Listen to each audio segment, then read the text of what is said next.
the baby boomers have issues with the Gen Zs because they feel they are laid back. They feel they are not, Yoruba will say, they are not kirakita. Pardon me, I'm not Yoruba. Agile. They are not agile. They are not seeing work as is dying. Okay. I get it. And you know why? Because they have different platforms to make money. I can decide to be a TikToker tomorrow and be a content creator. Exactly. And I'm making money. They cannot fathom that you're not physically going to the workplace. You're not going to, and that's why most of them have issues with remote work or hybrid work. They have to see you to equate it to that you're working. So they cannot fathom that young people want something different.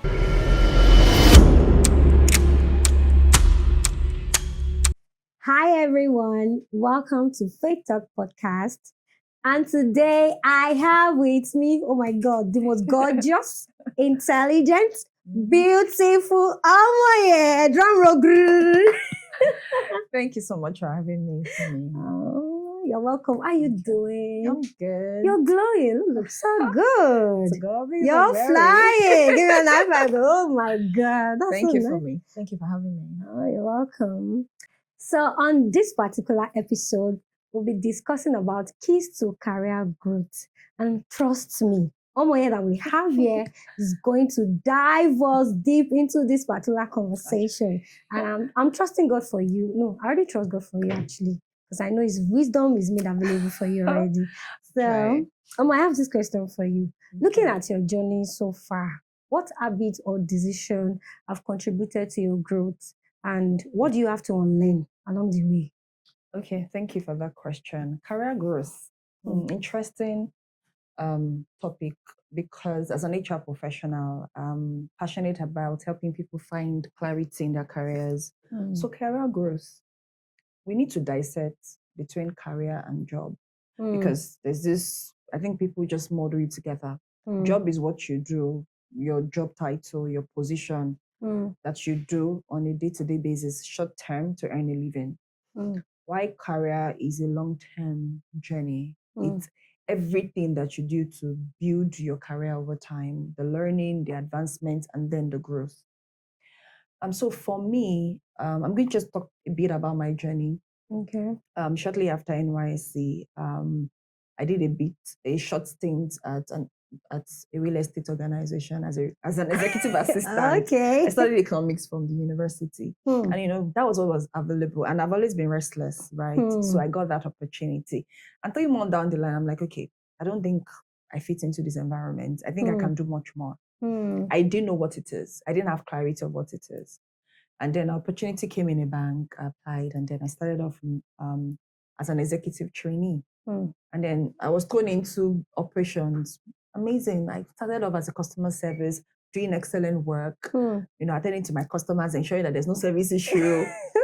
And then I became a cash officer and like branch operations manager, acting and all that.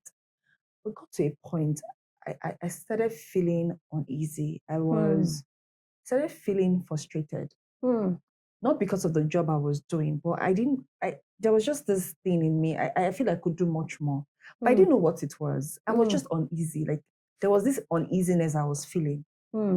And I needed to seek clarification. And then that was when I understood what was career. I was doing a job. I wasn't building a career. Wow. Yes, I had my first degree in economics, done a bit training here and there, but there was no clarity. And then, so one of the habits that has helped my journey was seeking for clarity. And, to get to a point where you have to seek for help. You have information around you have social media, you have LinkedIn, you go for trainings and all that, but you just realize that you have so much, but you're still confused. Yeah. So I sought for help. And how I did it was to look for a coach. Yes, people would say you can get coaching from books, from training and all that, but I needed somebody to hold my hand through that journey. Somebody that would speak to me for me to get clarity, because there was no clarity. I was just showing up at work, getting recommendation, but I wasn't fulfilled. And that was when I understood what a career was. Wow. And then I went through a coaching program. First thing that we had to do was finding yourself. Who are you? What excites you? What are you good at? What's that thing that you do that gives you purpose? Then I found out what is purpose. I didn't know. Yes, there's some concepts randomly, exactly, but applying it to yourself and your journey was vague. But that journey helped me to just brought a lot of things to light. Right. And then I found out values. Yes, we know that organizations have values, but do you have your personal values? So you have to seek jobs that align with those values. That's when you have purpose. That's when you say you have a career. And it was a lot. There was, when you talk about emotional intelligence, that's self-awareness. I had to do the job of finding myself. It was a lot of assignment. I had to document my strengths, my weaknesses, what excites me, my values, what I'm good at, what puts me on the edge. And then we started looking at careers or jobs that fit into that role. Yes, and I realized that I could do human resources. Because naturally, even before I transitioned, I was called HRBP. Even in banking operations, people started calling me HR, because I help people find opportunities. I have somebody that is seeking for, I think I saw this opportunity. I think you can do your CV this way. I had not transitioned to human resources. So I was already acting as a human resources, even as an operations person. But the coaching helped me, and shout out to Dr. Jam. The coaching journey helped me to seek that clarity. And which is why now I'm so passionate about helping people. It's because you have to get clarity. You have to articulate your why. I didn't know what my why was, but the coaching exposed me to that clarity and to finding my why. So the habit was for me to seek for help. And then the decision to get a coach and go through that journey. So I think that's pretty much helped me. And transitioning into HR, and now I'm leading talent management in a fast-growing organization. So, but we have to, so people need to decide that, yes, they want this. And then I had conversations. We have a lot of people who are stuck in what they do, but they're just there. But you have to decide to do the work. It's not going to fall. Yes, opportunities might come, but it will just pass you by because you're not prepared. Preparedness is seeking for that. And you don't have to get a coach, really, like me, because I had to pay for a coach. But you can help yourself other ways. You can decide that this is what you want. You want to build a career, which is long-term. Remember, we established that fact. That career is long-term. It's not short-term. It's not something you have to build. You have to learn. There's a journey. So that journey requires learning, unlearning, relearning, right? Finding purpose, what excites you, what you can do with ease. And then taking trainings, because again, we had to also identify my skill gap. And then I had to apply for CIPM and got certified even before I transitioned. So it requires a lot of things. But for me, the first habit I had to, because I had struggle, difficulty asking for help, right? And I realized that was keeping me stuck. So I had to seek for that help. I had to reach out for help. Because you realize that you have a lot of things around you. You have the information, but you're still stuck. You don't know how to apply the things you are learning. You're going for webinar conference. You're going for conferences, but you really don't know how to apply it. So you have to be truthful to yourself to say, okay, you need help. And if it requires speaking to somebody who you think has worked that work, who you think has the experience to help you, please. So one of the habits was seeking for help, allowing myself to be coached, because again, you have to be amiable. You have to have that agility to learn, right? You have to be open to being molded, which is where growth mindsets come. If you have fixed mindset, okay, I'm stuck in this way, you will just be stuck, really. And I think God has given us that ability to be flexible. God has blessed us with that gift, with that talent, with that ability to be purposeful, ability to make something. And again, don't get me wrong, it's not everybody that will find that purpose, which is fine. Some people are okay with what they do. They don't have to be, it's okay. They don't want to stress. I just want to do my job, and it's fine. Here. But when you have that uneasiness, and God has given you that talent, the talent of the parable of the 10, the talent where God gave 1, and then you're like, okay, God gave 5 and all that, and then the person God gave this multiplied it. It's okay. There's one person that has 1 talent, and the person is fine. So I don't really begrudge people that want to, I'm okay, I just want to do my job and go home. But if you want more for that career, if you want to grow, we're talking about career growth, right? Yes. It requires a lot of self-work. Oh, please. No, that was deep. Okay. And I like the fact that you established the difference between job and career. And I think one thing about people is a lot of people do the job just to put food on their table. And that's fine. Because they feel like, I can't just go like this and just remain like this. I just need to find something. What do you think with this generation of young people we have now? Do you really think they want to put effort into career growth? So for this generation, and because I have team members who are Gen Zs, we have conversations. So I tell them I'm also Gen Z. Okay, I get that. But I tell them that our generation, because we're still here, we're blessed. We're blessed in the sense that I remembered, so I finished school 2014. I went to the university 2010. So that's like 16 years now when I went to the university. I know that there were some platforms we don't have now. That's true. But we had our Google, right? Yeah. We had library. To read. So for you to get an information or for you to get something, you have to read. You have to do that physical walk to the library to read. If you're writing your assignment, your project, you have to go to the library to, to scribble things out. And then thank God we had Google. Then so everything you say Google. But now we have AI. We have different platforms. LinkedIn has blown high. So, and I tell them, I said, our generation is blessed because we are blessed with a lot of platforms. So the baby boomers have issues with the Gen Zs because they feel they are laid back. They feel they are not, Yoruba will say, they are not kirakita. Pardon me, I'm not Yoruba. Agile. They're not agile. They're not seeing work as is dying. Okay. I get it. And you know why? Because they have different platforms to make money. I can decide to be a TikToker tomorrow and be a content creator. Exactly. And I'm making money. They cannot fathom that you're not physically going to the workplace. You're not going to, and that's why most of them have issues with remote work or hybrid work. They have to see you to equate it to that you're working. So they cannot fathom that young people want something different. And the world of career or the world of work is changing. You have different job titles now, right? True, that we don't have 5-10 years ago. So we have to be adaptable.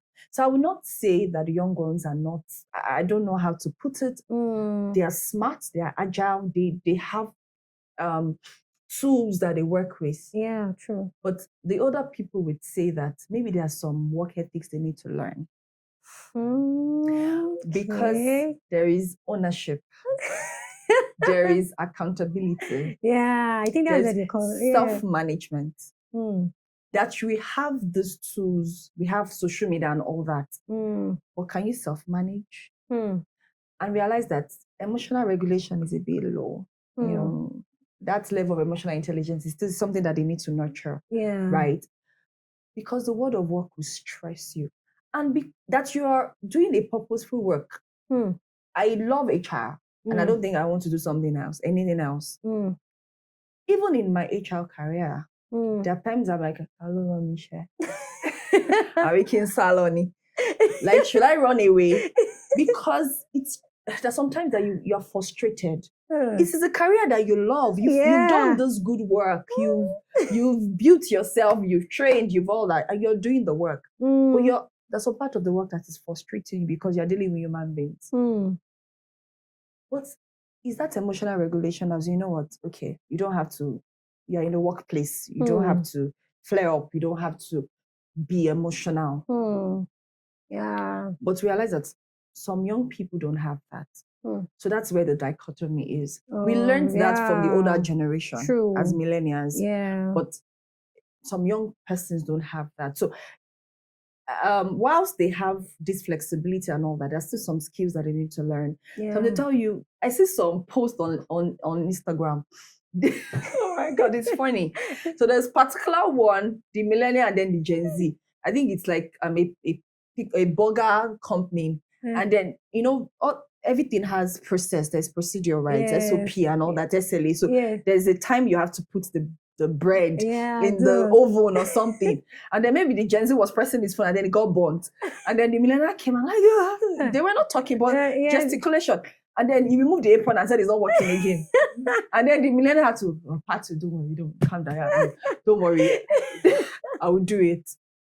So they might not have that resilience as such, but they have to learn resilience, they have to learn agility, because really the world of work could be very brutal.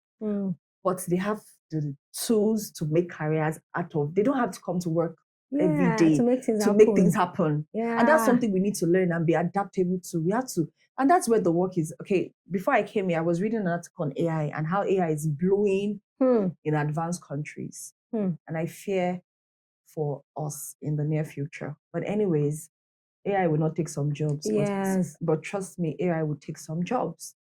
So which is why that agility is, and being able to be adaptable to those changing work dynamics. And that's where the young people are getting it right. Oh my God, Domo. Oh God, this is not just too much. No. This is just so deep.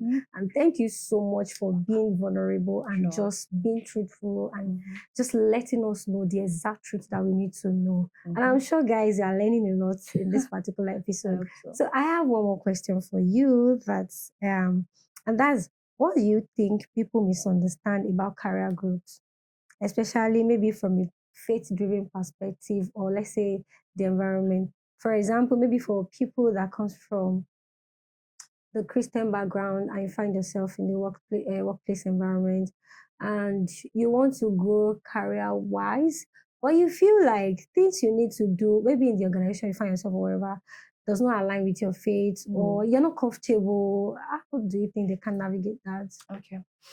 I'll say two things. I think the misconception that most of us Christians have about career growth is failure. So I'll tell you, because I struggle with that. For somebody who was a high flyer in school, I didn't really understand the concept of failure. I've always been, you get. And then coming into the workplace, I was giving my first query for dropping the ball. And I failed.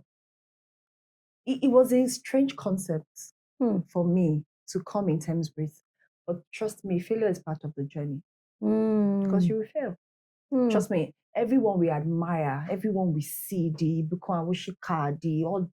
trust me, they will tell you that they failed at some point. And I don't think there's any successful CEO or an entrepreneur now that didn't have a journey, didn't have a story of failure. And as Christians, I cannot fail. Oh God, I cannot fail.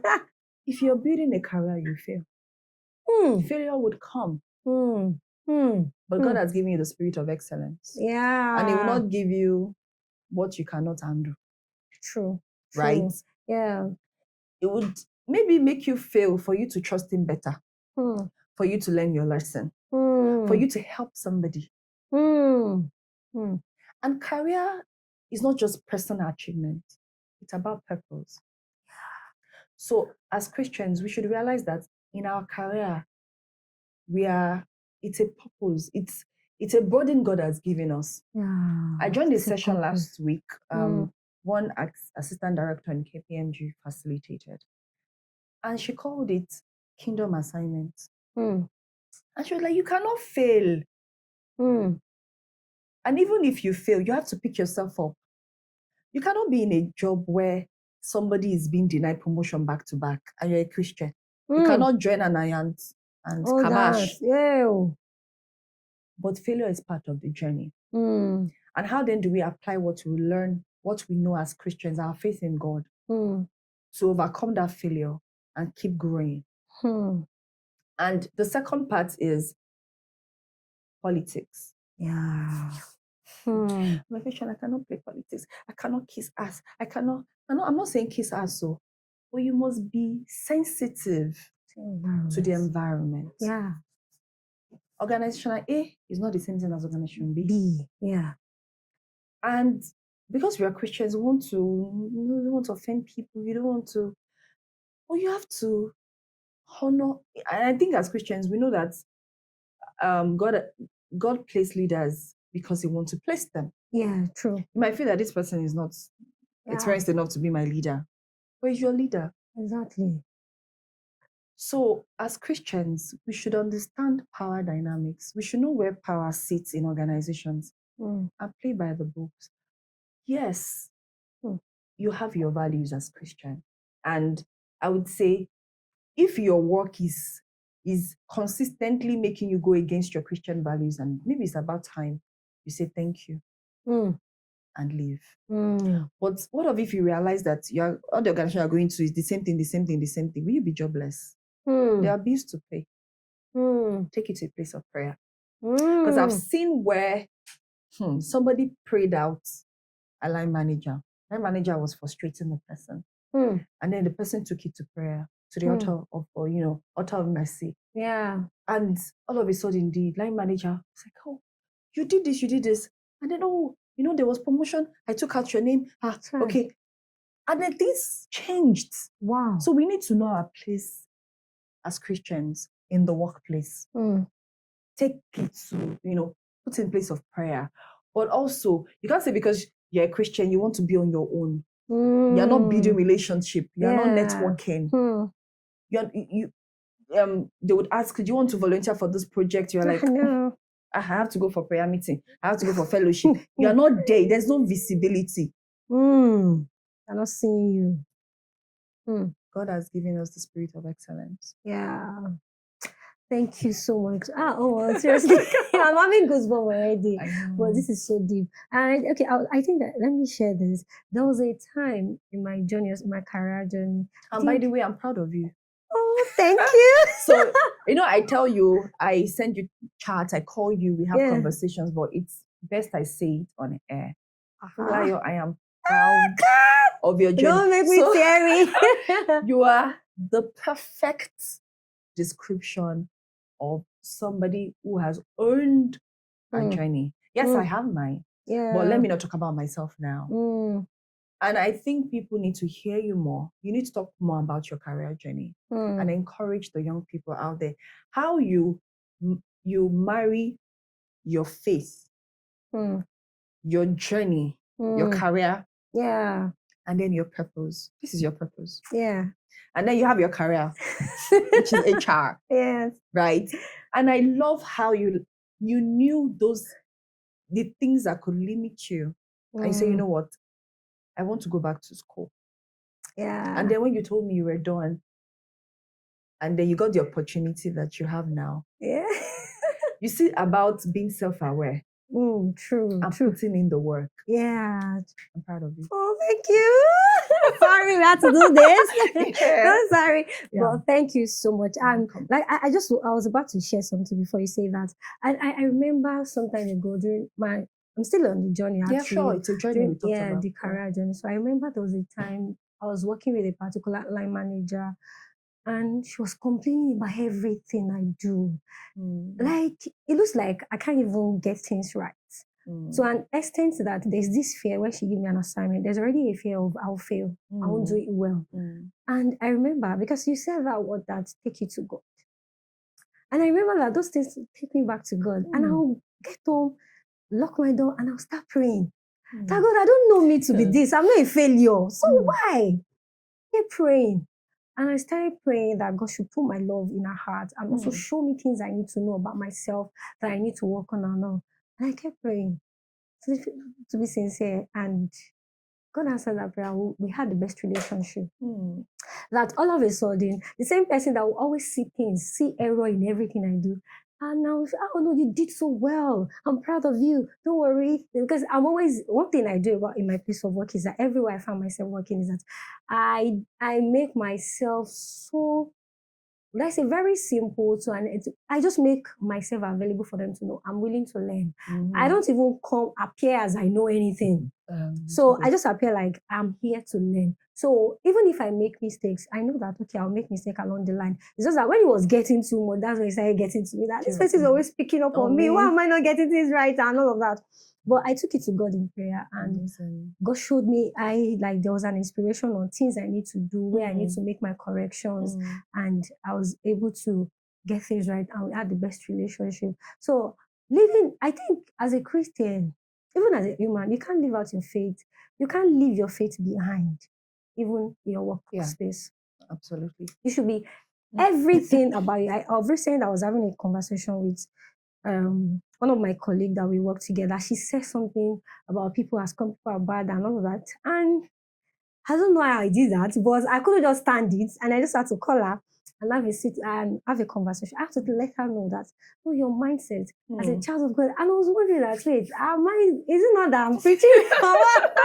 Well, any opportunity to but preach I just said Christ, that, no, I need to let her know that, okay, we need to do more and tell her the good part that she needs to know. But and I must say, I'm very proud of you, and I'm very glad to have you in my corner and have you share those deep insights that you have encountered during your career journey, where you're still on the journey. Yeah. And I must say that a lot of people have learned so much within this short period of time. And we're so glad to have you.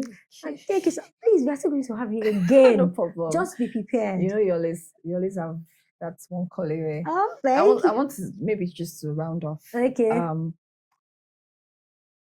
Please, if you there's a saying, whatever your hands finds to do, do them with your mind. And God is able to make all grace abound towards us. That we have all sufficiency in everything that we do. Please, in everything you do, the job that God has given you, please do it well. We're Christians, right? Yeah. And we have the spirit of excellence. Yeah. Yes, we would make mistakes. It's on the job, right? And that mistakes don't define you. Yeah, right? Exactly. It's not you. Yeah. It's just the how, right? Which you can learn how to do it better. Yeah. But let's have that conviction, or let's decide that we'd always show up. Would be talent. Would do good work. Because at the end of the day, yes, the organization will be better for it, but you're also learning.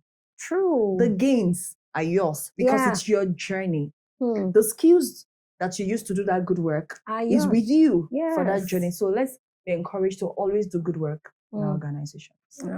Thank you. Thank you. Thank You're you. welcome. And thank you so much, Omo, for that wonderful Thank you for having me. close. That was really insightful. Thank so, you. guys, we have come to the end of this particular episode. And please, you need to subscribe, like, and share this particular. Like, you have to share this. Oh, please, you have to tell them. Please, they need to. Please. Like I said, I'm proud of Funmi's journey, and this is our purpose. Yeah. So please like, subscribe, share, repost, comment. Yeah, exactly. And they can want to hear from you, right? Yes. What are the things you've done that has helped your career journey? Yeah. I'm also here to learn from you. Maybe I'll apply that to my journey as well. But I hope this has been insightful for you as much as it has been for me. So thank you. Thank you. Bye. Bye.